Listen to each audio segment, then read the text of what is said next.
السلام عليكم ورحمة الله وبركاته. أعزائي مشاهدي ومتابعي قناة الحدث اليوم وبرنامج حكاية ولاد البلد، أهلا ومرحبا بيكم في حلقة جديدة، حلقة بنتظرها من الأسبوع واللي للأسبوع عشان أشوفكم فيها وتشوفوني، أسمعكم وتسمعوني، أحس بيكم وتحسوا بيا. أهل بلدي بحبكم في الله. حلقتنا النهاردة حلقة إن شاء الله تكون فيها الروح المعنوية، الحب، التسامح، الاهتمام، الطبطبة. إن شاء الله حلقة قبل نهاية 2020 وقبل بداية عام ميلادي جديد. في البداية عايزة أقدم تهنئة لحفيدي آدم محمد جمال. كل سنة وانت طيب يا آدم، وعقبال سنين كتيرة في طاعة الرحمن، وتكون بار بوالديك، وأشوفك يا رب في أحسن حال. تاني حاجة، كل حلقة هيكون معانا رمز من الرموز المشرفة المصرية ولاد البلد. عايزة أقدم رسالة شكر وتقدير لسيادة اللواء خالد عقل رئيس حي النزهة لتفانيه في العمل. بجد إنسان خدوم وطني محدش بيروح له ويقول له لا. كما أقدم شكري لسيادة كما أقدم الشكر للأستاذ محمد حنفي رئيس لجنة الأكشاك لمحافظة القاهرة، والمهندس إبراهيم صابر نائب المحافظ بالمنطقة الشرقية، وذلك لمساعدتهم لذوي الاحتياجات الخاصة. بجد الناس دي أي ملف لذوي الاحتياجات الخاصة والإعاقة بيروح لهم، ما بيقولوش فعلا لأ، بيشوفوا إيه اللي ممكن يتعمل قانونيا وبيعملوه. طبعا هم ساعدوا أحد الأفراد وبعت لي وقال لي أنا عايز أشكرهم. قلت له من يتفانى في عمله ومن يقدم الواجب ومن يحب بلده لابد أن يشكر. حكاية ولاد البلد مخصوص لكل أهل البلد، فلا بد من شكرهم وتفانيهم، وبنقول لهم ألف تحية شكر وتقدير. طبعا هم عملوا شغل للمواطن محمد موسى، نقلوا ترخيصه من المرج إلى حي النزهة عشان ظروفه الصحية والإعاقة البدنية اللي عنده. تاني بقول لهم ألف شكر، لكل وطني مصري أصيل بقول له ألف شكر. حلقتنا النهاردة بتتكلم عن عام بينتهي، ولكن احنا دايما ليه نقول 2020 كانت سيئة، 19 كانت وحشة، يا رب 21 تبقى كويسة؟ ليه دايما عندنا نظرة التشاؤم؟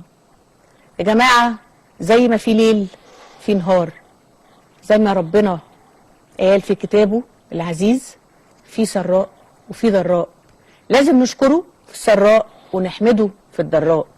زي ما بيعطينا زي ما لازم ياخد، زي ما بيتولد مولود جديد وبنفرح بيه وبنعمل له اسبوع، زي ما في ارواح بيجي عمر ليها وبتنتهي وبتطلع لبارئها. دي امانه ولا بد من تسليمها، امانه احنا لازم نحافظ عليها. ربنا سما قدم لنا حاجات كتيره جدا، نعم لا تعد ولا تحصى، ما نقدرش نحددها اصلا. سما لابد ان نشكره ونحمده ونقول يا رب فك كرب، يا رب اشف مرضى، يا رب ارحم موتى، يا رب فك كرب كل مكروب، سد دين كل مديون. فلازم نمر بأزمات عشان نشكر فيها ربنا، ولما يجي لنا خير نسجد لربنا.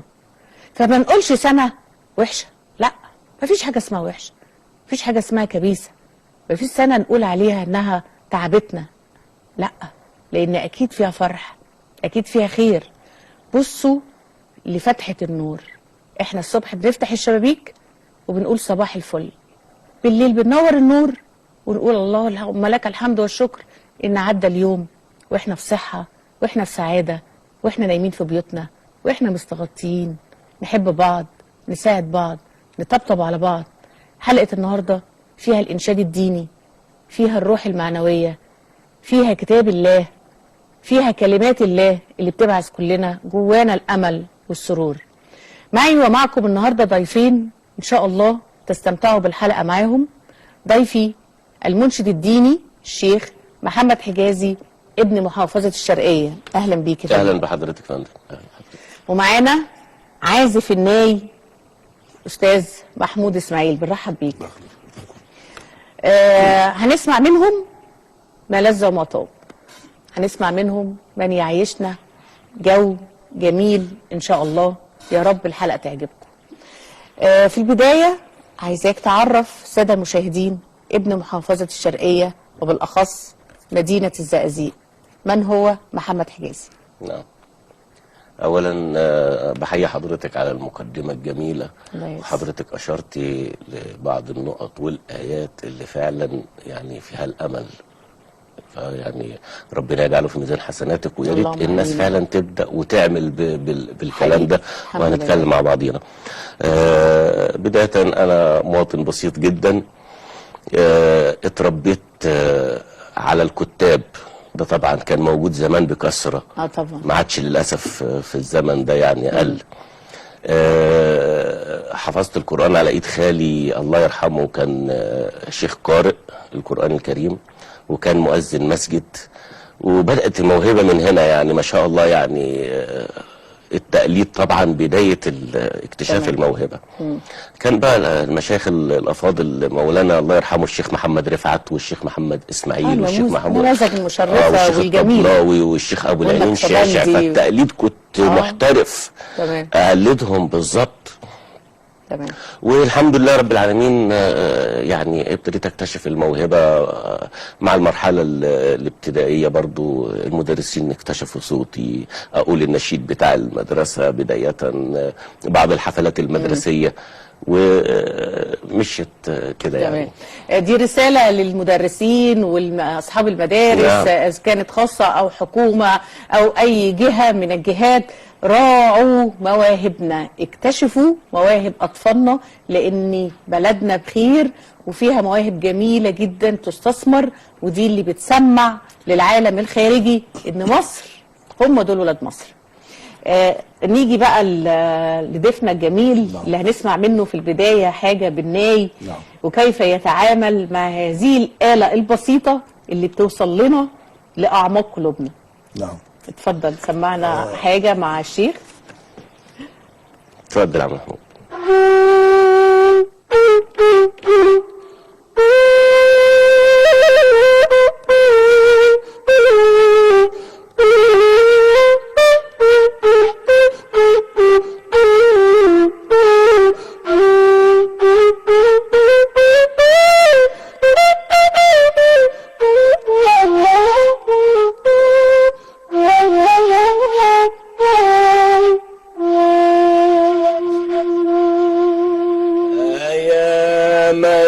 كلما نودي أجابا،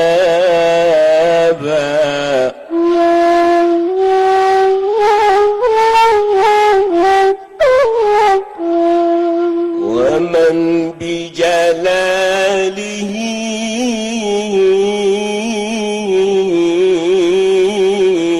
ينشي السحابا.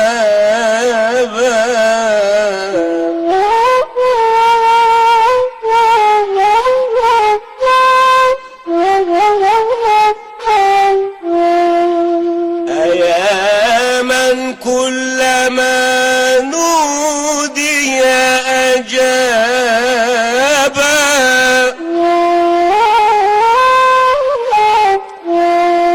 ومن بجلاله ينشي السحابا.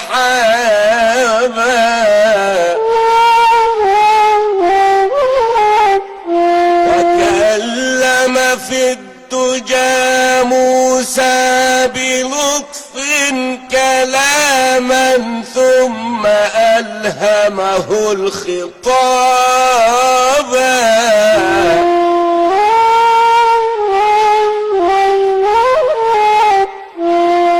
ويا من رد يوسف بعد ضاد،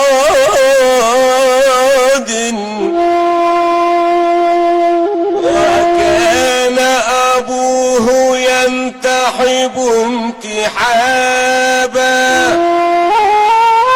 ويا من خص أحمد واصطفاه،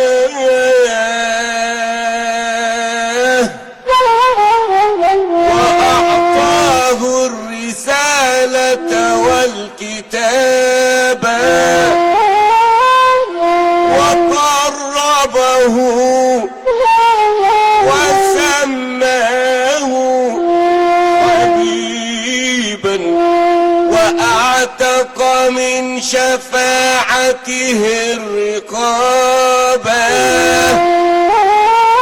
لك الفضل المبين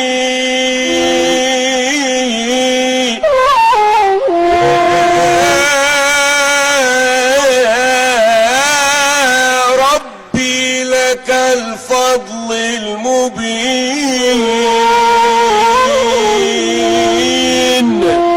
على عطاء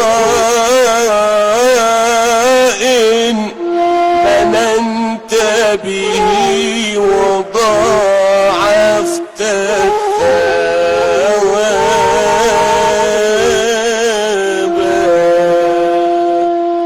الله عليك، الله عليك.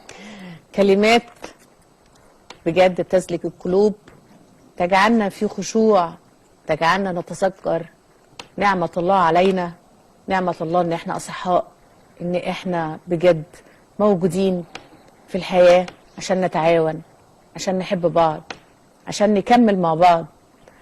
سيادة الرئيس عبد الفتاح السيسي بنقول له بجد انت بتعمل مجهود جامد قوي، يا رب نحس بيه ونتعاون معاك. في شوية مشقة وفي شوية تعب، ولكن لو اجتهدنا وعملنا مش هنحس بالتعب. شيخنا الجميل بجد، أنا عايزة أسمع حاجة تانية. يا رب خليك. تبعثها لشبابنا، تبعثها لأولادنا اللي هم مش حاسين بتعبنا، اللي مش حاسين بمجهودنا. عايزين حاجة تقول لهم فيها افتكروا ربنا قوي، ما تنسوهوش. اتفضل. إن شاء الله يا رب سنة سعيدة علينا وعلى الأمة المصرية وعلى الأمة الإسلامية والأمة العربية والعالم كله. اللهم آمين. وربنا يا رب يزيح عنا البلاء والوباء، وإن شاء الله ربنا يجعلها سنة سعيدة. وحضرتك أشرتي فعلا لو كلنا بنشتغل بروح الرئيس، صحيح. والله العظيم بلدنا دي تبقى جنة، ومحدش هيقول أنا تعبان. لا، الراجل ده بيشتغل بصراحة يعني بشكل. مجلس النواب يعني انتهى وخلاص، عرفنا ان في مجلس نواب. اتمنى من الله ان شاء الله يعني هم يبداوا صفحه جديده معانا. هم شافوا حب الناس ليهم واختاروا واختاروهم وشالوهم فعلا على الاكتاف. نبدا التغيير هيبدا من الناس دي، بس تغيير هيبدا مننا احنا الاول. ما هو احنا لازم نغير من نفسنا، ده لازم نحب بلدنا اكتر. بس الناس دي بتمثلنا في مجلس تمام. الشعب، ياخدوا بايدينا. اللي ما انتخبكش يعني قبل اللي انتخب، صحيح، يعني كلنا نبقى سواسية ونتحد. والشباب ما شاء الله يعني ان شاء الله محتاجين، والله بس شبابنا كويس جدا، اللي يودي ايده ان شاء الله باذن الله. هنقول حاجة كده برضو يعني تبعث الامل. ايوه. الدنيا دي دنيا كفاح، واللي تعب فيها يرتاح. الدنيا دي دنيا كفاح، واللي تعب فيها يرتاح. واسمع لي حكمة وفيها امثال عملتها قصة وموال. واللي قبلي برضو قال اصل الكفاح سر النجاح. الدنيا دي دنيا كفاح.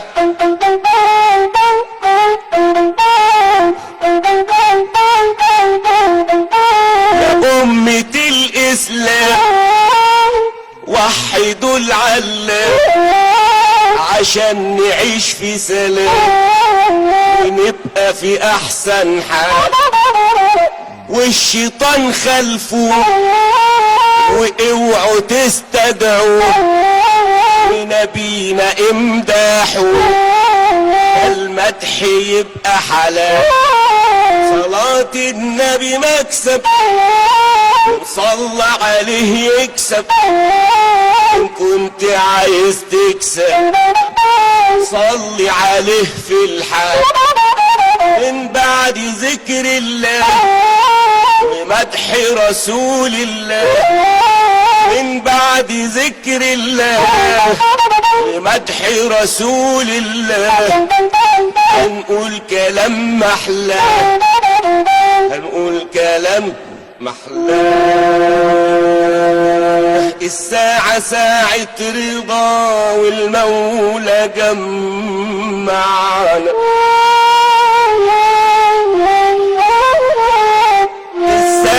ساعة رضا والمولى جمعنا والكل جاي حينا والغاوي يسمعنا ودحنا حنقول وآلات الطرب معانا والفن علم وأدب مش هيصة وكتر كلام ده الفن كله معاني وكلام له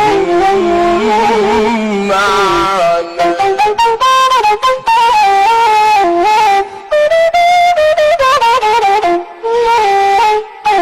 خارجين فاصل وراجع لكم تاني، اوعوا تروح في اي حته، انتظرونا.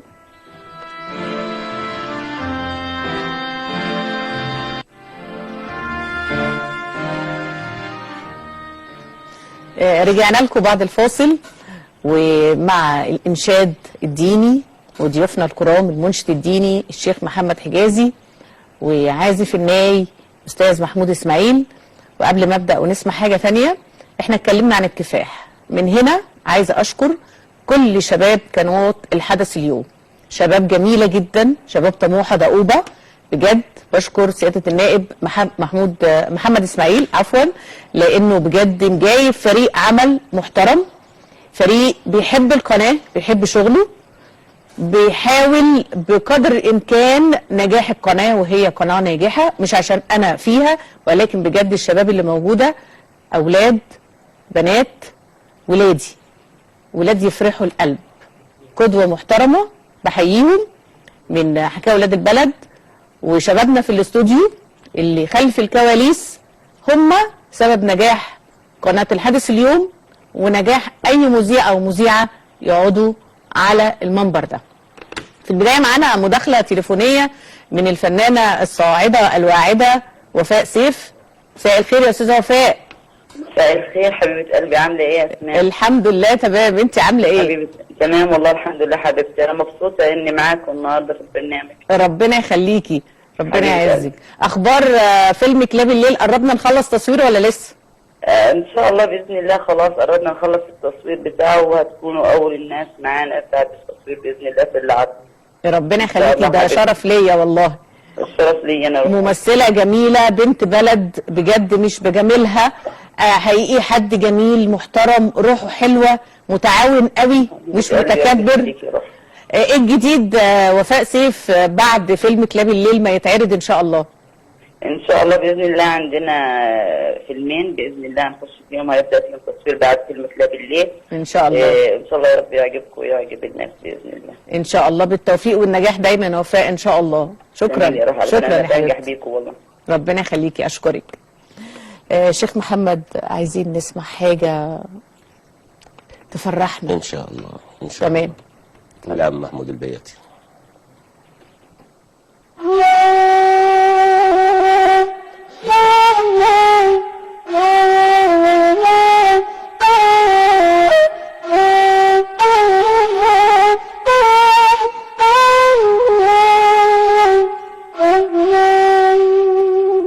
رسول الله ضاق بي الفضاء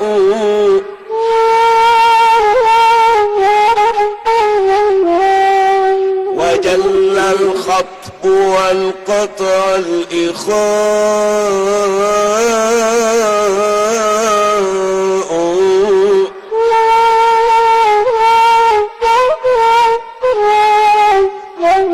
رسول الله ضاق بي الفضاء وجل الخطب وانقطع الإخاء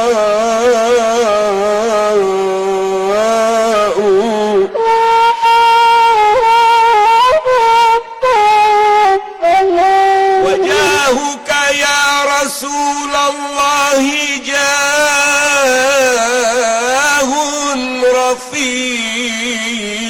رفيع ما لرفعته انتهاء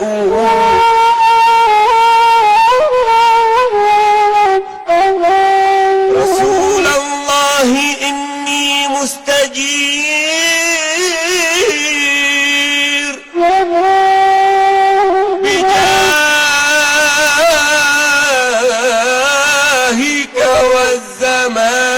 له اعتداء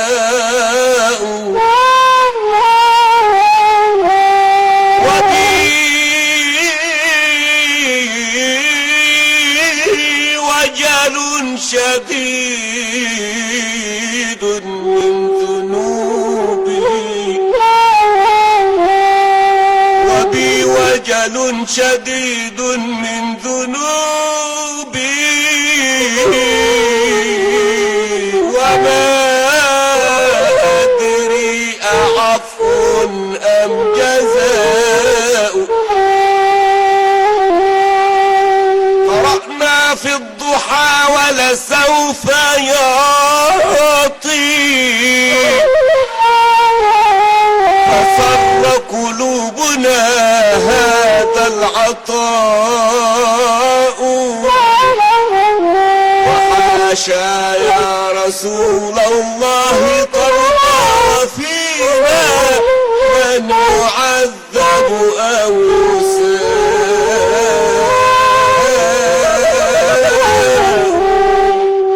شكرا شيخنا المنشد الجميل محمد حجازي. في نهاية حكايتنا النهاردة حكايتنا خلصت، لكن حكاوينا لسه ما خلصتش. حكاوي ولاد البلد ما بتخلص. إن شاء الله ميعادنا السبت القادم في نفس الساعة، الساعة 2:30 على قناة الحدث اليوم. بشكركم للمتابعة. تحياتي أسماء طنطاوي وبشكر ضيوفي الكرام. شكرا. السلام عليكم.